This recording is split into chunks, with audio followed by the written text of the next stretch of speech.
My thesis is that there's a symbiotic relationship between science and liberalism. Let me quickly define my terms. By science, I mean what sometimes is called modern science, which is to say the entire social institution of a scientific establishment that has professional scientists, university departments, laboratories, refereed journals, scientific conferences, and all the rest of it. In the book, I'm not concerned with how science originated or why it happened to originate when and where it did. I think any tool-making species that keeps tool-making to a certain critical point will inevitably develop science, but that's not part of the argument here today. What I do want to avoid is going back and cherry-picking the occasional scholar who did something that today looks scientific and attributing great scientific achievements to that time and place. That's interesting historically, but it's not very helpful when you're looking at the interaction of science and democracies today. There's never been in history anything like the scientific establishment we have today. And it does have a method, despite the efforts of hundreds of scholars to claim otherwise. And the essence of this method is a kind of feedback loop. You have an idea, and instead of just testing it either by its internal logic or by testing it against other competing ideas, which Aristotle had identified as the only two ways to evaluate an idea before science, you conduct an experiment. And based on, and that's where the tools come in, you do have to have a technology. And then based on the experiment, you might affirm, revise, or deny the hypothesis. That really is how science works, as far as I can tell, in 40 years of covering it, even though many people seem to think otherwise. Now, quickly give you an example. Paul Dirac in 1928 writes an equation that accurately describes the behavior of the electron in every respect. It's a beautiful piece of work, but it implies that there ought to be an anti-electron, something no one had ever heard of. Dirac is embarrassed by the prediction, tries to make as little of it as possible. Therefore, Carl Anderson, when he discovers the antimatter component, a counterpart of the electron, doesn't even know that the prediction was in Dirac's paper of just a few years earlier. Consequently, the prediction is affirmed. Now, by liberalism, I have in mind classical, what is sometimes called classical liberalism. In my opinion, liberalism, like science, is not a term that benefits from modifiers. I don't think there's any need to talk about modern science or classical liberalism. To me, liberalism is just liberalism. It's enshrined in the Bill of Rights and so forth. And so when I talk about it, that's what I mean. Now, one reason I think that Americans have had problems figuring out where various opinions like liberalism might lie on the political spectrum is that for some reason we have a tradition of looking at politics in terms of a one-dimensional left-to-right spectrum. In science, you can't, one dimension, it's sort of like the questions that involve favorites, like what's your favorite such and such means take this entire field and reduce it to one dimension and then tell me what lies on one end of it. Who's the greatest athlete in the world? That's a one-dimensional analysis. You can't get a satisfactory answer because it's not enough dimensions. This happens all the time. This, for instance, is a one-dimensional version of a photograph. If you just add a dimension, it looks like that. So in science, it's quite common to take problems and say, maybe the confusion here is that we don't have enough dimensions. Let's just add one. And often in science, you can go to 10, 24 dimensions. In mathematics, they go to 10,000 or more dimensions.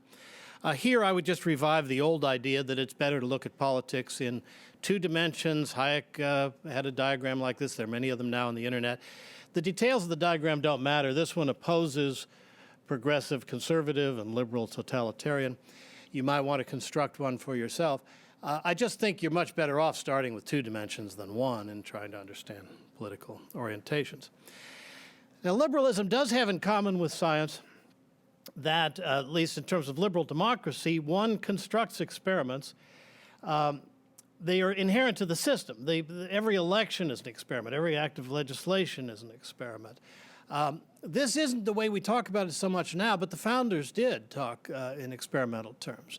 Jefferson's second inaugural is one of the many documents using the term experiment overtly to talk about American independence. And he points out that, particularly with regard to freedom of speech, seldom has anyone been as pilloried as I've been for 4 years by the press, and yet not only the administration survived, we even got reelected. It was an experimental process. To make the loop work in scientific terms, you need to analyze the results, and we haven't been always so good at that in the liberal democracies. There's a tendency to do the first two steps and leave a lot of programs that aren't working still around.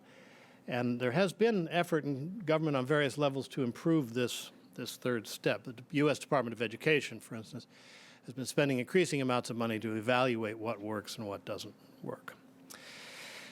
Science and liberalism are symbiotic, I would say, in that both are authoritarian, self-correcting, powerful social activities that require maximizing intellectual resources. That is, they both put a stress on universal public education, which has been a principle of liberalism from the beginning. Now, I argue historically that science incited the Enlightenment, and there's some various dates here that if we had more time I would go into with you, but I'll spare you this time. I would just like to note the amusing fact that newspapers essentially began in large measure to report the earliest scientific discoveries, particularly Galileo's observations.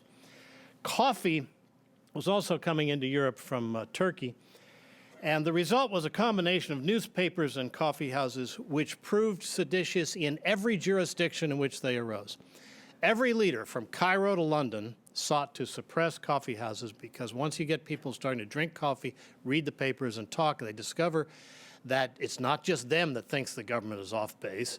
And all those efforts failed, fortunately. This combination of science and liberalism has quite a number of attainments. In the book, I try to boil down some of them to what I think are fairly universal values. What can everyone agree it's good for people to have, like health, wealth, and happiness? In terms of health, we, thanks to science and free enterprise and such, the average expectation of a baby born in the world today is more than twice what it was in 1800. Food production is up 52% per person despite the increase in population just since 1961, and that's actually just to 2001. And the reason, of course, for that is that agriculture is much more productive. It's not productive because some scientific council got together and made up a set of precepts that were then carried out. It's productive because of experimentation. And that's what I've tried to emphasize in The Science of Liberty, is the important aspect of science. It's not just that it's rational. Lots of things are rational. It's that science is experimental. And it was agricultural experimentation that brought about these gains. In terms of wealth, well, you know, the world per capita GDP circa 1800 was around $700 a year. Growth rate was under 1%. 2008, it was over 6,000. I think it's roughly 7,000 now. Growth rate, not including the recent financial troubles, of around 3%. That's an amazing accomplishment, despite the considerable increase in population during that same period. Happiness is hard to measure. One thing I looked at is literacy, because it's clearly people are better off if they can read or write and feel better off and more in contact with the world and their community. World literacy went from 63% in 1970, up 10% by 1985, and over 80% today. Now, if you were sitting in a coffee house in 1700 in London, let's say on Change Alley, where a lot of the science-minded people would gather, and you were all science aficionados and you were trying to guess what the future might bring, you might have been, and you know, Francis Bacon did this. This was a guy who was smart enough that a lot of people think he was Shakespeare. Francis Bacon saw some of what was coming with science and tried to predict it, and it's very difficult to do. It's hard to make predictions, as Niels Bohr said, especially about the future. Had you said at such an assembly that by somewhere around 2000 or so, 80% of the entire human population would be literate, or that, you know, there would be a country the size of the United States where the median household worth exceeded $100,000, nobody would have believed that. But here we are. We also have a thing called the United Nations Subjective Well-Being Index, which attempts to measure these things. And it just includes the interesting fact that people get happier as they get wealthier until around $15,000 a year. And after that, it may solve problems, but doesn't make any happier. What to make of that, I don't know. The number of liberal democracies worldwide has gone from something like 3 in 1800, or 0 if you count universal suffrage, to something around 89 today. 46% of all humans are now living in democracies, and it's the stated preference of the rest of the world.